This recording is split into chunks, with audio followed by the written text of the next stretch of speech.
All right, buckle up, everybody, because today we are diving deep into the world of astral projection. Oh, yeah. We're going to be exploring the experiences of Wagner Borges, a man who claims he's been astral projecting for over 40 years. Wow. We're working with an audio recording of Wagner himself detailing these experiences. Okay.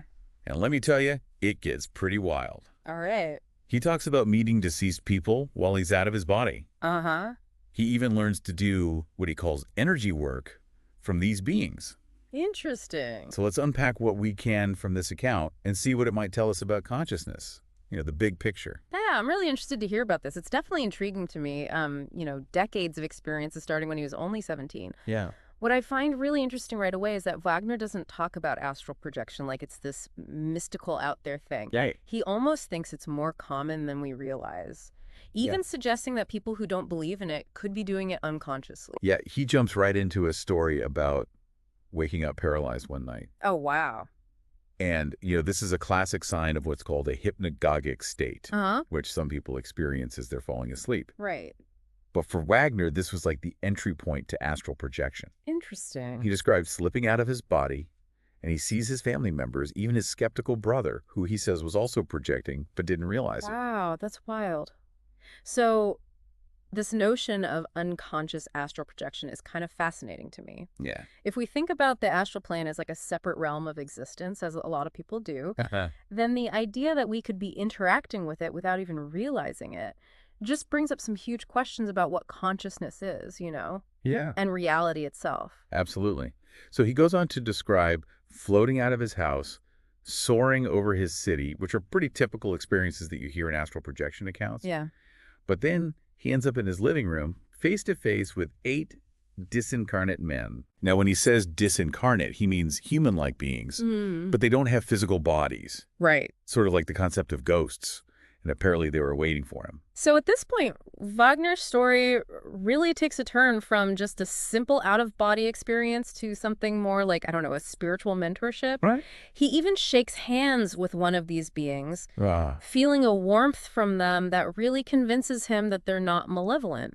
yeah. It's really this interaction that seems to kind of set him on his path of learning and service. Interesting. So he's hanging out with these non-physical beings, and they lay down some ground rules for him. Okay. They'll teach him knowledge that he can't find in books. Uh-huh. But in exchange, he has to agree to share his experiences openly and honestly, Right. and also learn to do this energy work, Interesting. which he describes as sending energy to help people who have just recently died. That's really interesting. I mean, that really gets to the heart of his experiences. Yeah. Like the idea of energy work or energy healing.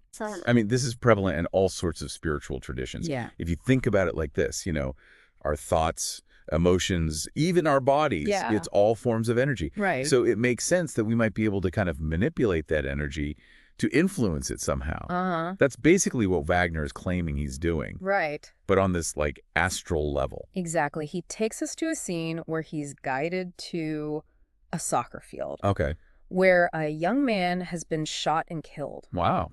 Wagner describes seeing the man's spirit still tied to his body. Oh. And they tell him to project energy into the body. Okay. And he sees the spirit jump out and get carried away in this white light. So this isn't your typical like ghost story here. No. He's not seeing some spooky apparition. Right. He's watching a spirit being released from its earthly ties. Right. It's a very vivid image, and it really speaks to this idea that a lot of belief systems have. Uh-huh. This idea of a soul or a spirit that goes on after you die. Yeah, I think that resonates with a lot of people. What's interesting to me is that Wagner doesn't see himself as like controlling this whole process. Yeah. He's just facilitating this natural transition, helping the soul move on, Right. whatever comes next. He even seems a little shaken by the whole thing. Sure.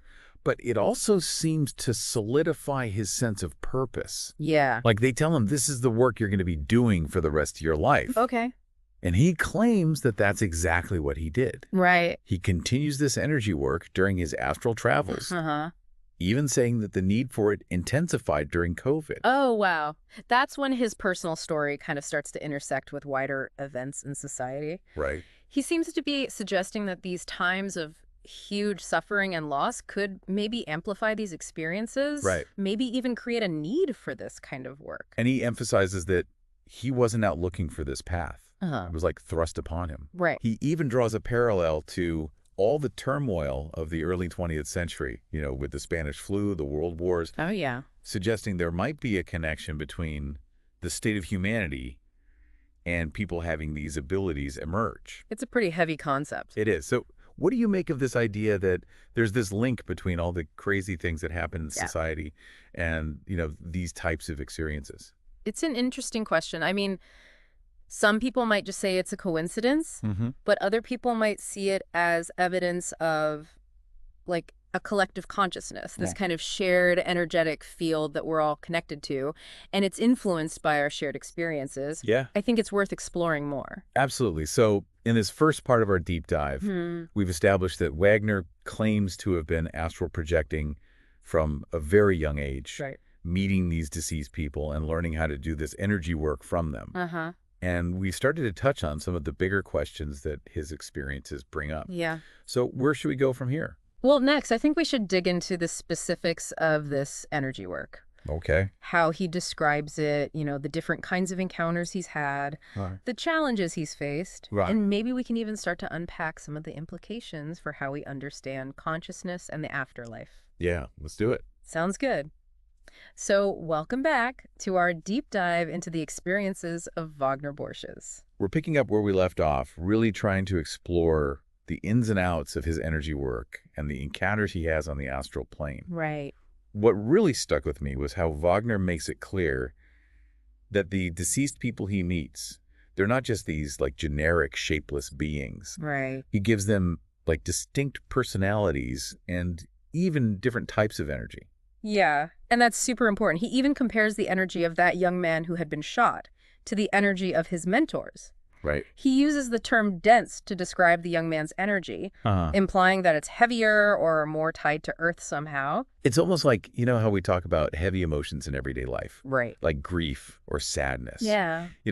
Could that heavy feeling actually translate to the energetic level, especially for someone who's recently passed away? It's a really interesting thought. And Wagner says that his mentors, these more experienced beings on the astral plane, they explain to him that his connection to the physical world actually allows him to interact with these denser energies in a way they can't. Oh, I see.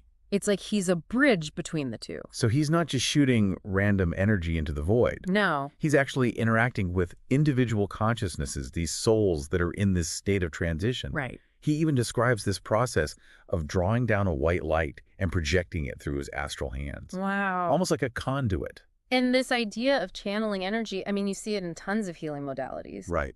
But what's so interesting is how Wagner is using it on the astral plane. Yeah. Like, it can actually help these transitioning souls move on more smoothly. And he's very clear that he's not forcing anyone anywhere.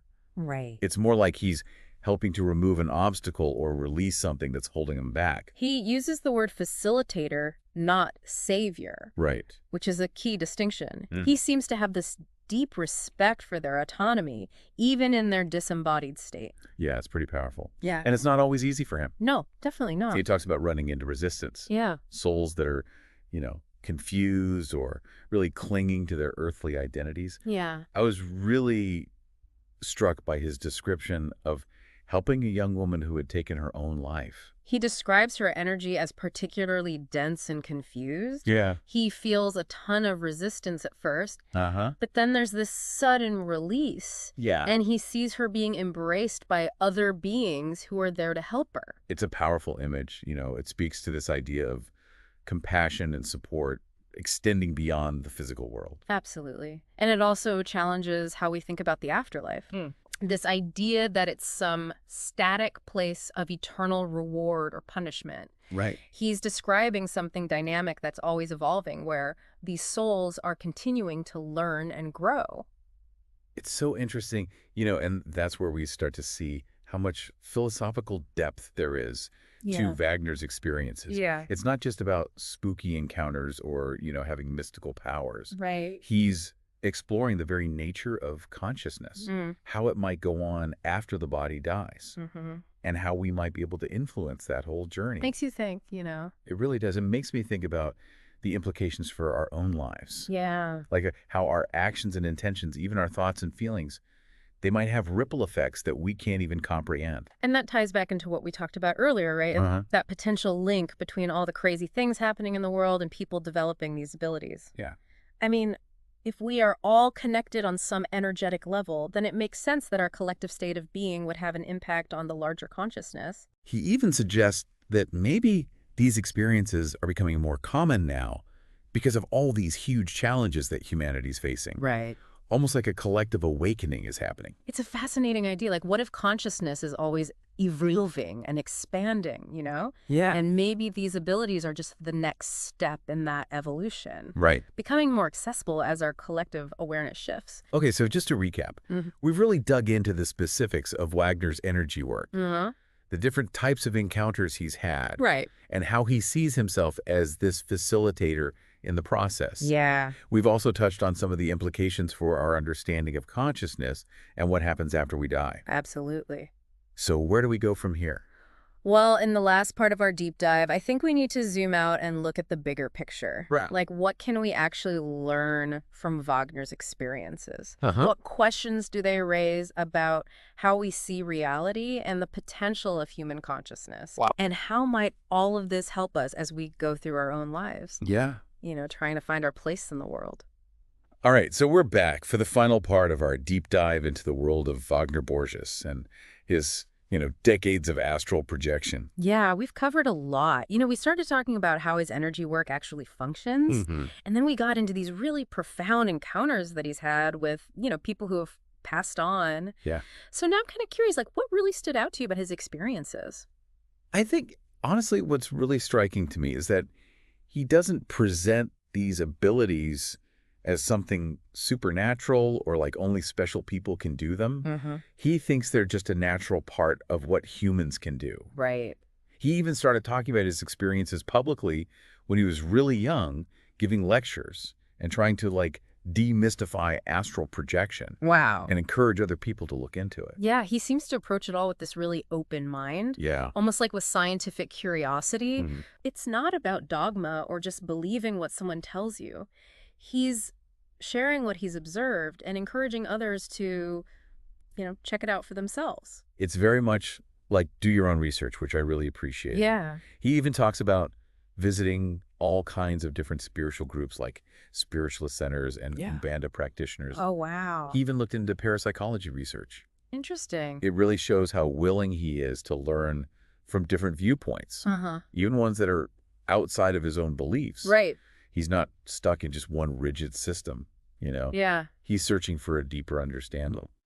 And I think that's really admirable. Absolutely. And what I find really refreshing is that he doesn't try to hide the challenges he's faced, Right. He's open about people being skeptical and his own moments of doubt, the times when things didn't quite go as planned. Yeah, it makes him seem more relatable.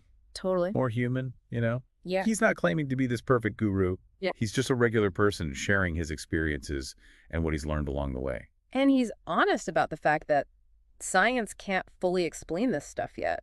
Yeah. He acknowledges that we don't have the tools to really grasp these super subjective experiences. Right. But he's hopeful that, future generations will come up with more sophisticated ways of investigating them. It's not like he's rejecting science entirely. No, not at all. He seems to believe it's evolving and will eventually catch up to these experiences that people have been reporting for centuries. I love that. This idea of a more integrated way of understanding consciousness, Yeah. one that brings together science and spirituality, it really speaks to me. What's it? It's not about picking sides. Right. It's about realizing that both have something to offer when we're trying to understand what reality is all about. Absolutely.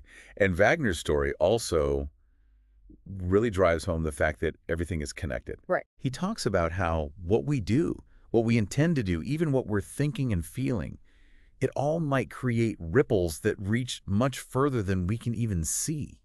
And that brings us back to his idea that, maybe these abilities are becoming more common because humanity's going through all this turmoil right now. Right.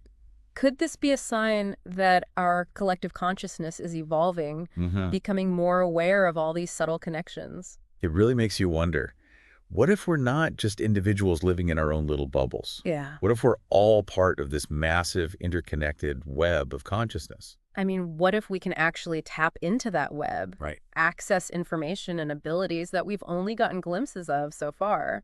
It's mind-blowing to think about. And I think what Wagner is ultimately saying is that we should look within, Yeah. explore the parts of our consciousness that we haven't mapped out yet, Right. realize the potential that's inside each of us. I love that. It's like he's inviting us to be more curious, Uh-huh. to question what we think we know, and approach these mysteries with a sense of wonder and humility. Yeah. Maybe that's the most important lesson we can take away from Wagner's journey. I think so. The universe is way bigger and more mysterious than we can even imagine. Uh-huh.